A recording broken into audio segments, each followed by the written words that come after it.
Iguodala to Curry, back to Iguodala, up for the layup. Oh, blocked by James. Curry, one-on-one. Irving puts it up. It's good. Kyrie Irving from downtown. The three, steps back, crossover, puts up a three. Rebound James. Second. It's over. It's over. Cleveland is a city of champions once again. The Cavaliers are NBA champions. Cleveland, this is for you. What's up, Cavs fans? Welcome back to another edition of the Block the Shot to Stop. Here with Skylar Webker. I am Kevin Lynch. Finishing out our off-season content with the start of the season around the corner, but we do want to spend this episode talking about maybe the most maligned player on the Cleveland Cavaliers roster, and that's Jarrett Allen. Skylar, I'll start by turning it to you. I think the question we were asking ourselves when we did this episode, when we put this episode together, can you win a championship with Jarrett Allen as your starting center? And I'll just ask you that question and let you go from there. Yeah, I mean, it's curious that we see Jarrett Allen, or the Cavs fan base are so polarized on Jarrett Allen, the most well-mannered, well-behaved, quiet guy on the team. To be so polarizing feels weird, but we saw a lot last year where Jarrett Allen wasn't on the floor during close games or during kind of clutch time of these games. We saw, him kind of get scapegoated a little bit as the reason for the Cavs' poor performance. We saw old friends like Channing Frye say the league doesn't respect him. They need kind of a tougher mentality guy, and I'm sure to some level that's true, but I do think that this Cavs team can win with Jarrett Allen as the center, with the kind of asterisk of Evan Mobley still needs to be on this team as well, because I think he frees up Evan Mobley to be the multifaceted player that we need from him. He can take mid-range jumpers. He could be on the wing. He could take these three-point shots. And you still have Jarrett Allen being that man in the paint, cleaning up glass, easy putbacks. So for those reasons, I think you can win with Jarrett Allen on this team. But I guess people are starting to ask the question. Right. And it's fair because it's always been kind of a question since they acquired drafted Evan Mobley and then acquired Jarrett Allen in the trade, because these two fit together. And I think they're closer to fitting together kind of with the evolution of Evan's offensive game. I do think I agree with you that Jarrett gets scapegoated sometimes. His numbers are incredibly consistent. I mean, I'm just looking here, last year he was 13.5 points, 10 rebounds a game. For his career, he's 13 points, 9.2 rebounds a game. It's you can pen in his stats before the season even starts. I do think Jared, because of how today's NBA is played, with everyone needing to shoot and space the floor, and Jared is much more of an old school center game. I do think he needs to excel at the things he's good at, because he does leave a few things to be desired, compared to some other starting centers as far as the shooting and the playmaking go and all that stuff. But yeah, I'm with you. I think you can win. And this is what I'll say. I'll turn it back to you with this. I think you can win a championship with Jarrett Allen as your center. I'm not totally sure you can win a championship with him as your center and then this Cavs roster next to him. Interesting. I think because we've talked all season and kind of bits of this off season of the Cavs need a athletic big that can get up and down the court with the rest of these guys, and those kind of players are few and far between. Evan Mobley, Jarrett Allen is probably one of 5 guys that are big and athletic enough to keep up with a speedy Donovan Mitchell, Evan Mobley, Darius Garland consistently. And look, also the Iron Man last year played all 82 games. Sure. Yeah. And he did attempt 1-3 in that last game, so you can't say he didn't shoot any all year. No, and I think one thing about this year's team that I'm going to be monitoring, and this obviously isn't a fault of Jarrett, but I do think the Cavs have a little bit less playmaking this year between the injuries and the departure of like Ty Jerome, and Jarrett is a guy that he needs someone to set him up to score. Like, he's not somebody you're just going to throw the ball in the wing and he's going to cross somebody up and and take him to the basket. So I'll be interested in that. I will be interested to see his kind of development, or how he pairs with maybe Lonzo Ball. If him and Jarrett play together quite a bit, because Lonzo theoretically is a guy that could that is a very good passer and could, set Jarrett up a lot of times on those rolls, or on the, penetrating dish dunks that Jarrett's so good at. So, lots to say. And I think the thing that we're kind of haven't directly addressed yet, the whole, is he too nice of a guy for the playoffs and everything? Like, does he take advantage of, like, I don't think it matters how nice of a guy you are off the court while you're on the court. I do think there's an argument that Jarrett maybe isn't as aggressive as you need him to be at times. But that's to say, he got a lot of flack for his stats being identical in the playoffs to what they were the regular season. Fair. And I think I said this when we got knocked out of the playoffs, but I don't remember anybody saying Tim Duncan was too soft for the playoffs. And he was just the same exact way, a quiet, well-maintained, well-mannered individual. So I see, the argument. You got to play more aggressively in the playoffs, but you don't have to turn into like Kevin Garnett. Like, you don't need to completely have a personality shift. I'm curious if we see, or if Kenny Atkinson schemes up to involve Jarrett Allen more in close and fourth quarter games. I think taking him out of those situations and then expecting him to be performant in high pressure situations like in the playoffs. I don't know how well of a strategy that might have been on Jarrett Allen as the individual. So I'm curious to see if maybe there's a shift in usage, especially in late to close games. Yeah. No, I think that's a great point, because Jarrett is, I think technically this year he's the fifth highest paid player on the team. Last year he was fourth, next year be fourth. But like, your top 4 or 5 paid guys on the team are the guys you want to be able to play crunch time, right? And I understand occasionally you have to, match up your lineup to who the other team is and everything. But with someone like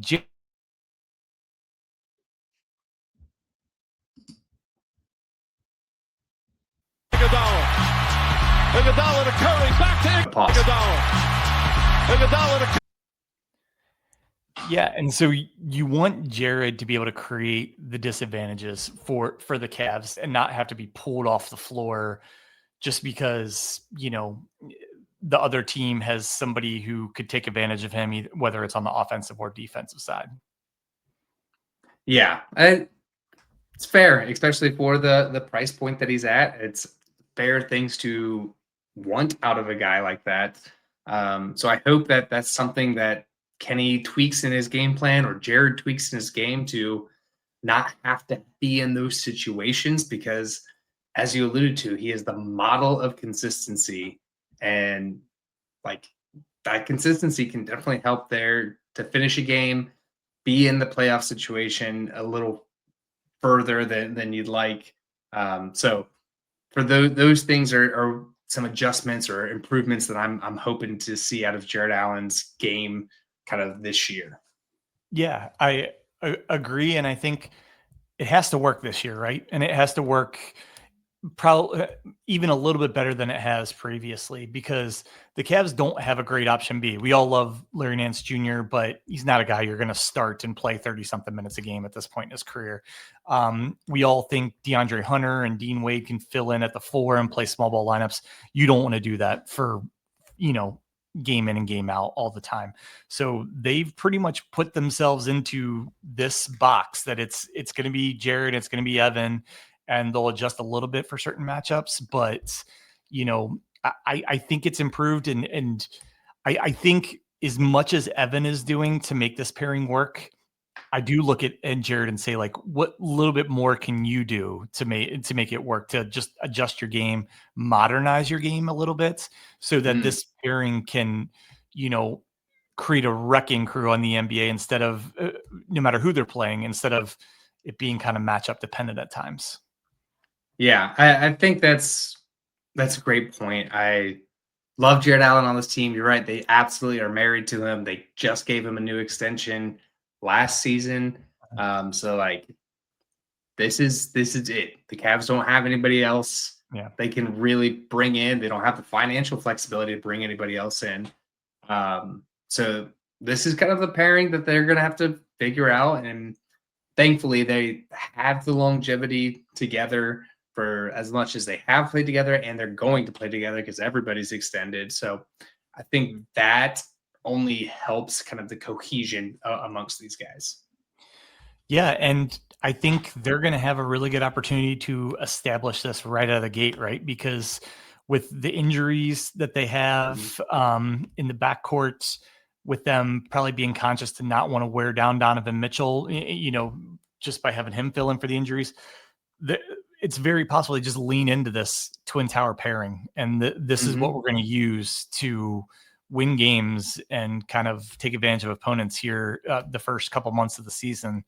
And again, I'd like to see them do it. I'd like to see them.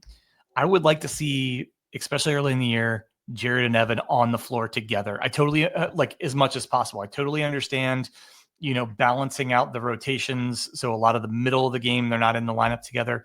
But I do want to see them on the floor together 15 plus minutes a night, because that's how they're going to figure this out, right? And the Cavs, let's be honest, this regular season is going to be a lot about just preparing for the playoffs. They're going to be, barring anything completely unheard of, they're going to be a top 2 or 3 seed. They're going to be, their whole season is going to be judged on how they do in the playoffs. So why not treat at least parts of this regular season that way, that like we need to figure out how we can maximize, this lineup or this pairing or this player for when playoffs come. Yeah, and I think you bring up a good point with the injuries, and kind of what everybody's been saying is the next step of Evan Mobley's game, which is being the kind of ball handler, bringing the ball up the court. We're going to see a lot more of that for the things that you've brought up with the injuries and not wanting to wear Donovan Mitchell. How great is it going to be to see Evan Mobley throwing lobs to Jarrett Allen? Like, that's going to be pretty fun. Yeah, I thought about that. I'm like, could they do like a big pick and roll with Evan? Is it advanced? Is Evan's ball handling advanced that enough? I'm curious enough that I'd want to see it. I'm not going to sit here and say it would work for sure. But yeah, I mean, in the NBA and really in sports, like, you always bet on talent, and this Cavs team has a ton of talent, and Jarrett Allen is a super talented player. Evan Mobley's even more talented player. Like, you bet on that talent and figure out how to make it work, right? And I think they've figured out a lot of it. They just haven't quite completely unleashed it, at least consistently. So that's what I love to see. And I know I kind of said this hypothetically, but now I'll maybe ask you this question more directly. Like, is there one thing in particular that you think would be reasonable that Jarrett could add to his game, or maybe, maybe improve in his game, that would make him even more valuable to the Cavs, even more valuable paired next to Evan Mobley? Is there anything you think of? The first thing that came to mind was kind of going along with the playoffs and playing a little more aggressive and being a little more aggressive. But we saw a lot of times Jarrett Allen kind of get backed down by Miles Turner, or mainly Miles Turner, because that series was a mess. But through the regular season, he does tend to get, backed down, to pinned it down into the hoop, which is okay because he's tall and lengthy enough that he can still block a shot and make a shot difficult. But I'd like to see him stand his ground and not give that ground as his guys getting boxed out or kind of pinned down there under the hoop.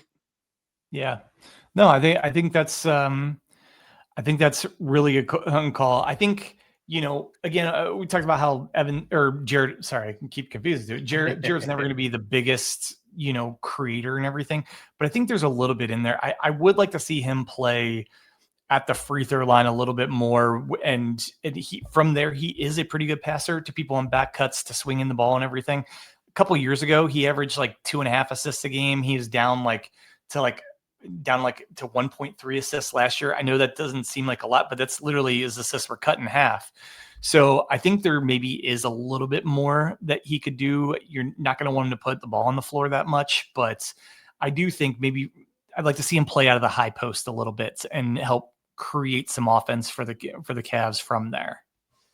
Yeah, no, that would be super beneficial, especially as you're missing kind of that playmaking with Darius Garland being out and, quite frankly, Max Strus being out. I think you're missing a lot in that skill set. So to have anybody fill in as much as they can, I think that's only going to kind of, I don't want to say keep the Cavs afloat, because the first part of their schedule is super soft. Right. But it definitely helps in that ability for maybe when you come to the playoffs and, hey, somebody has to miss a game or two because they're nursing an injury or something like that. It's still a good skill set to have in your back pocket. And it just adds another wrinkle when you might need it. And so you're not as predictable as we kind of saw the Cavs in the playoffs. Yeah. I think that's a really good point. Kind of as I was looking through the stats, today in preparation for this, like the other thing, and a lot of the Cavs stats were, their counting stats were down last year, kind of at the, for the good of the team, everyone sacrificed a little bit. I think Jarrett is a guy whose shot attempts shouldn't really go down, because like he doesn't shoot that much to begin with. I mean, his career high for shots is 10.5 a game. But also, if the Cavs offense is running really well, it means Jarrett Allen's getting like 4 or 5 dunks a game, right? So, right. And his shot attempts were down, his lowest number since the 2019-20 season. And so I think there's a little bit of room for him to be a little bit more involved finishing on the offensive end. Again, especially now that pretty much everyone else on their team is going to have the ability to play on the perimeter in one way or another. Like now their backup center is Larry Nance Jr., who's turned himself into a phenomenal 3-point shooter. That's kind of been the center of his offensive game nowadays. So Jarrett's going to have the whole paint, to himself, especially when Evan's not on the floor. So I don't know. I think there's opportunity for Jarrett to, solidify his place not only in the NBA but on this Cavs roster, and to be able to be the starting center on the Cleveland Cavaliers when they win an NBA championship, because that's what we all want to happen.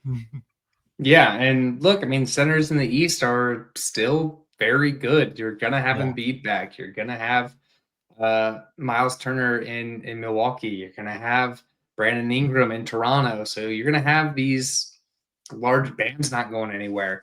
So you're going to have these centers that you're going to have to battle up and battle against, and especially a guy like Miles Turner that has always given you fits. Now you have him and Giannis in the paint that you have to deal with. So Jarrett Allen is definitely going to have to figure it out. I don't want to say figure it out. That's not what I mean. But like expand his game a little bit to combat that. Yeah, but that what you said, that's why Jarrett Allen's so important. Like the fans that are saying like, get rid of Jarrett Allen, we'll just play Evan Mobley at the 5 and play more of the small ball and stuff. You don't want Evan Mobley going up against, a center.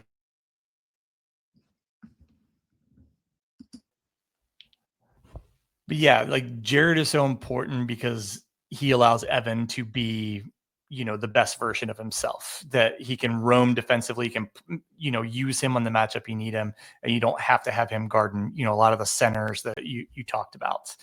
All right, that's enough of Jarrett Allen here in the off season. Like, we love you, Jared.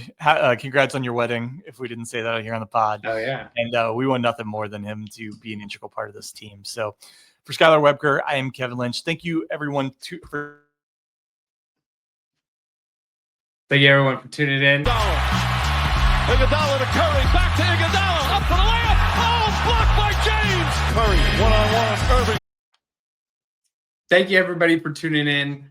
We'll be back same time next week, and we'll cover Donovan Mitchell and kind of his player profile. Follow us on all of the social platforms. Subscribe on YouTube. We're really trying to grow that over there as we get this new season started. And before we get out of here, congratulations on LeBron James for being inducted into the Hall of Fame as part of the Redeem team. Absolutely bananas that he is an active player in the Hall of Fame. So for that, he's Kevin Lynch. I'm Skylar Whitaker. And as always, Go Cavs.